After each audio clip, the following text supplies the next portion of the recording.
Olá, eu sou Maria Amélia Calado, advogada e professora, e estou hoje aqui a convite do Grupo Ser Educacional para apresentar a websérie Fique Ligado, cujo tema de hoje será Crimes Sexuais, Direito Penal e Vitimologia. E estou acompanhada de dois colegas, dois queridos, também professores e advogados, o doutor em Direito José Roberto Vanderlei e a doutora em Direito Maria Júlia Leonel. Muito obrigada por terem aceitado o convite, sejam muito bem-vindos. Nesse último programa, terceiro e último programa, nós estaremos falando sobre crimes sexuais, abusos sexuais. E traremos aqui à discussão, ao nosso bate-papo, um crime sexual que chocou o povo brasileiro. Chocou principalmente porque ele foi executado por um médium, no caso, um médium abusador, o João de Deus. E é sobre ele que nós vamos tratar hoje. Então fique comigo e seja muito bem-vindo.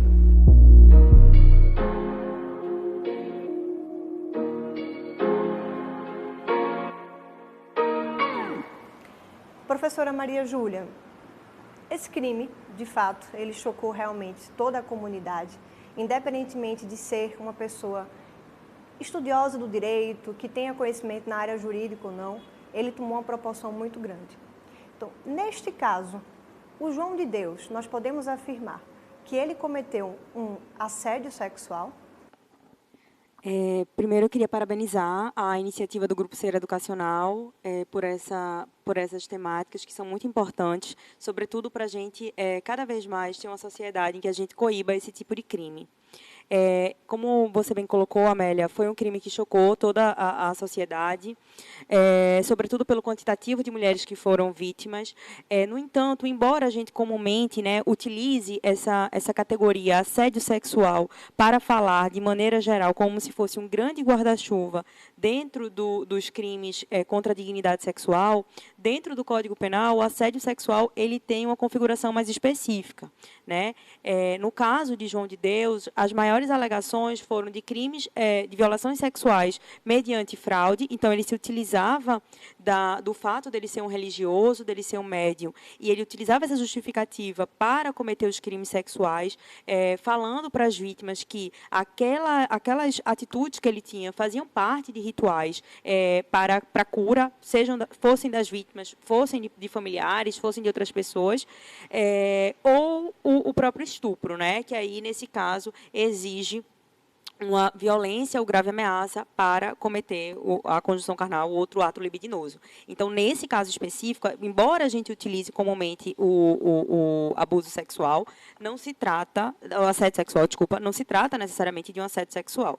E o assédio sexual, a gente vai precisar aí de uma relação hierárquica, geralmente uma relação de emprego, para que, a partir dessa relação hierárquica, o empregador, se utilizando dessa relação de hierarquia, ele abuse sexualmente a sua subordinada. Ou seu subordinado, porque pode ser qualquer. Muito bom esclarecer, porque, de fato, até mesmo para pessoas que são da área do direito, permeia essa dúvida, qual seria a tipificação legal que se encaixa nesse caso do João de Deus.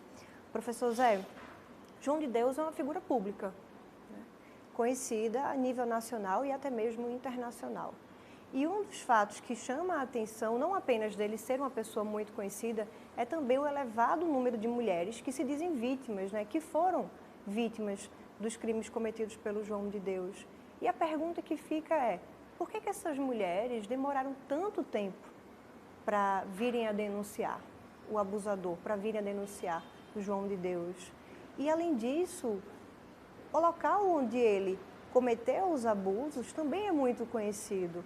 Então, por que essas mulheres demoraram tanto para relatar, para denunciarem esse abuso? E como é que a sociedade, a comunidade ao redor do local não percebia o que é que estava acontecendo? Qual é a sua percepção sobre isso? Perfeito. Muito obrigado, professora Amélia. Muito obrigado ao Grupo Ser Educacional pelo convite. E, de fato, o grande dilema que nós enfrentamos com os crimes sexuais envolve duas situações muito emblemáticas. Primeiro, a pessoa perceber que está sendo vítima de violência sexual. Pela nossa falta de educação sexual dentro das escolas e na família, dificilmente a vítima se percebe como vítima de violência sexual. E o segundo problema é que muitas vítimas de violência sexual têm medo de relatar a sua experiência enquanto vítima de violência sexual. Tendo em vista a fama, não é, do acusado, da pessoa que supostamente praticou o crime, até então, como não há sentença, trataremos do mesmo como acusado, é muito difícil que uma pessoa perceba que foi vítima de alguém que ele vê como um ídolo, como uma pessoa que estaria ali para ajudá-la. Então, há um grande dilema na sociedade brasileira para reconhecer a violência sexual, e repito, não só a física, principalmente a psicológica, não é? Muita gente é vítima de violência psicológica de cunho sexual e nem sequer sabe, porque no Brasil há um preconceito acerca de violência sexual. Acredita-se que a violência sexual ela pressupõe o contato e muitas vezes não necessariamente, né? Nossa relação é muito mais ampla do que as pessoas percebem.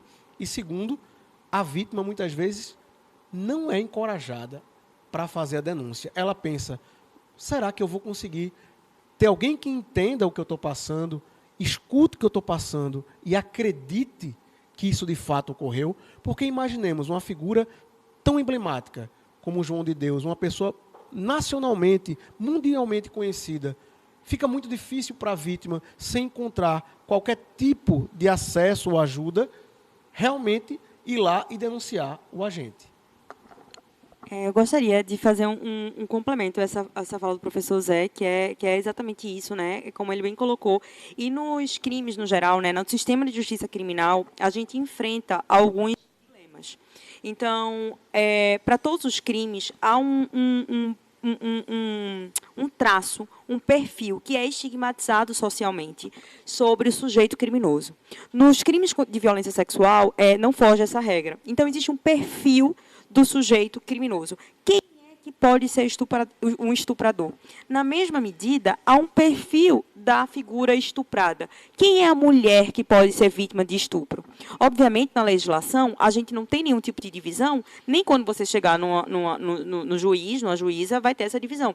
No entanto, há uma performance narrativa que vai duvidar da vítima até que ela prove que ela está no lugar de vítima. Ela é uma mulher honesta o suficiente para ser abusada sexualmente, para ser violada sexualmente. Então, quando você questiona por que ela não denunciou antes, realmente, por que ela foi 2 vezes lá até ele? Por que ela passou 20 anos sendo violentada e nunca denunciou?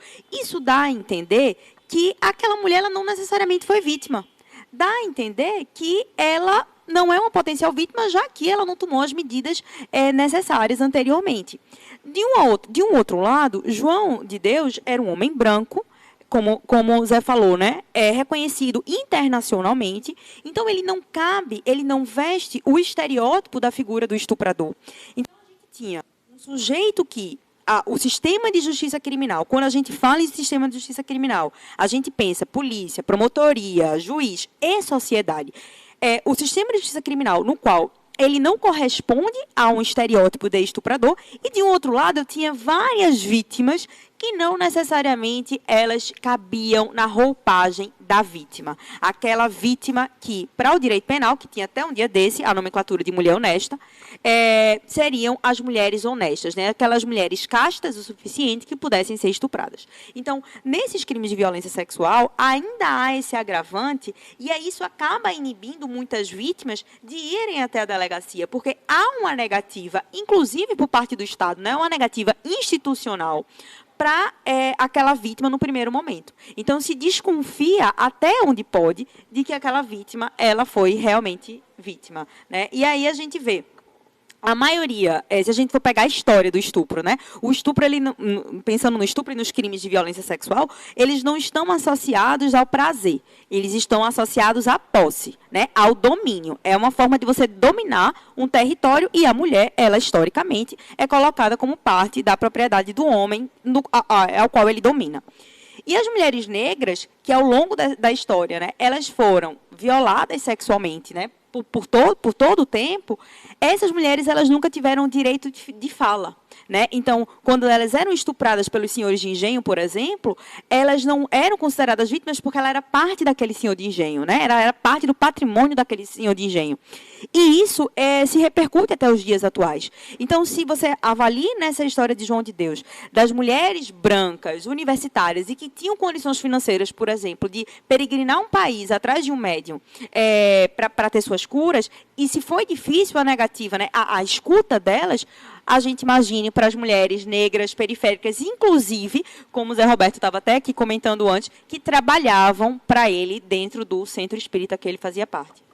Como é que a gente pode dizer que vai se dar uma investigação de um crime como esse, que aconteceu há 20, há 30 anos ou até mais tempo? Como é que vai se dar a atuação da polícia num caso como esse para investigar?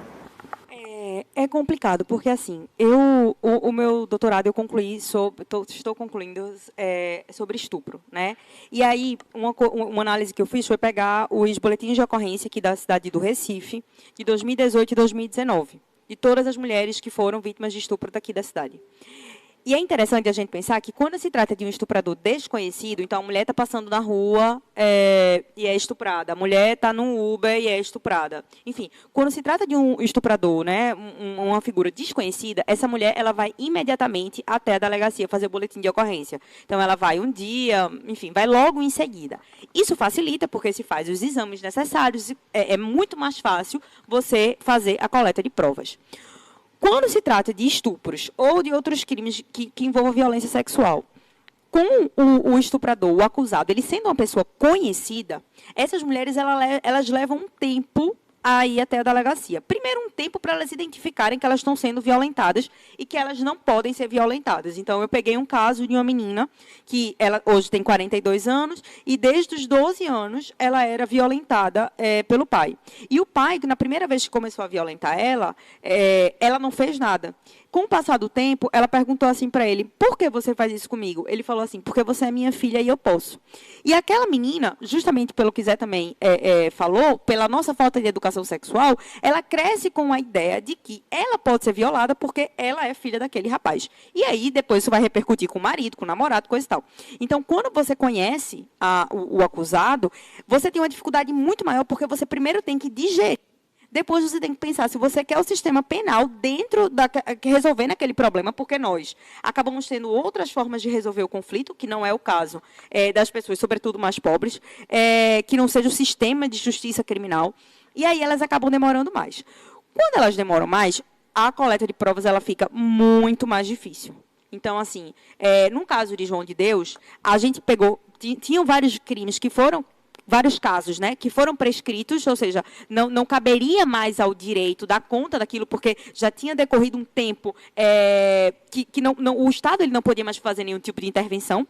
No entanto, esses casos, ainda que prescritos, eles foram importantes para substanciar casos que tinham acontecido recentemente e que você não tinha essa prova. Então, num caso emblemático como esse, ou de outros, né, porque a gente sempre vê, quando uma vítima ela resolve falar diante dessas figuras públicas que tem um respaldo social, né, existe uma hierarquização social da qual ela está no topo, quando várias vítimas elas começam a denunciar, isso é muito importante porque isso faz um coro. No entanto, fica muito mais difícil, né? Então, é aquela coisa, por mais difícil que seja, por mais que a gente sabe quando a gente está sendo violentada, né? Então, é muito importante que, desde o primeiro momento, as pessoas elas busquem ajuda de familiares, busquem ajuda, seja de quem for, para o quanto antes a situação ela ser resolvida. E isso quando a gente está falando de crimes que deixam vestígios, porque eu posso ter crimes sexuais que não vai deixar vestígio nenhum.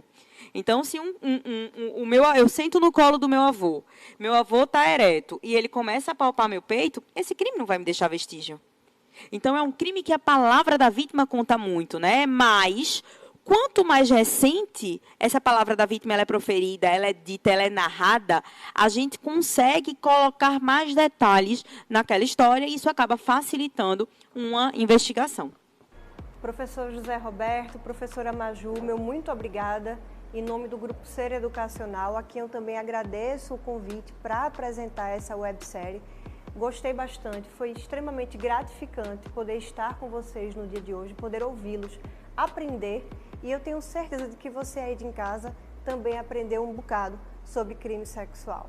Então, muito obrigada e até uma próxima.